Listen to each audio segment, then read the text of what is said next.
50 টাকা দিয়ে একটা কচু কেনা হয়েছিল, তো সেই কচুটা দিয়ে গতকালকে ইন্দুবালা ভাতের হোটেলে যে কচু বাটা আছে সেটাই বানিয়েছিলাম। তো আজকে আবার হচ্ছে এই ডাটাগুলো কচুর, তো সেটাই আর কি সুন্দর করে ছুলে ধুয়ে তারপর হচ্ছে চুলায় সেদ্ধ বসিয়ে দিলাম শুধু লবণ দিয়ে। তো যাই হোক, এখানে হচ্ছে অনেক পানি উঠছিল, তো সেই পানি সহ আমি আর কি পানি ঝরা দিয়ে দিলাম। এখানে একটু চাপ দিয়ে দিয়ে থেতলে পানি বের করে দিলাম। আর এখানে তেলের মধ্যে কিছু জিরা আর হচ্ছে তেজপাতা, শুকনা মরিচ ফোড়ন দিয়ে আমি অনেকগুলো পেঁয়াজ, রসুন আর কাঁচামরিচ দিয়ে দিলাম। সাথে একটু বাটা মশলাও দিয়ে দিয়েছিলাম অল্প পরিমাণে। আর এদিকে হচ্ছে ধনিয়া গুঁড়া, হলুদ গুঁড়া, মরিচ গুঁড়াও দিয়ে নিলাম।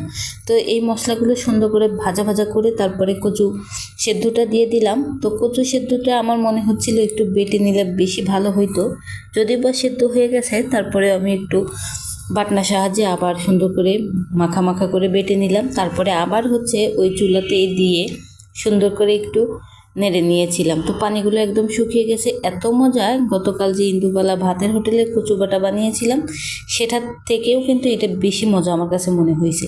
তো এভাবে কে কে রান্না করেন অবশ্যই জানাবেন। আমি কিন্তু এভাবে রান্না করছি, বাসার সবাই পছন্দ করছে। তো একটু যদি গলা চুলকায় আপনাদের কাছে মনে হয় তাহলে কিন্তু লেবু দিয়ে খেলে একদমই গলা চুলকাবে না। তো এই তো রান্নাটা কেমন হলে সবাই জানাবেন। ধন্যবাদ।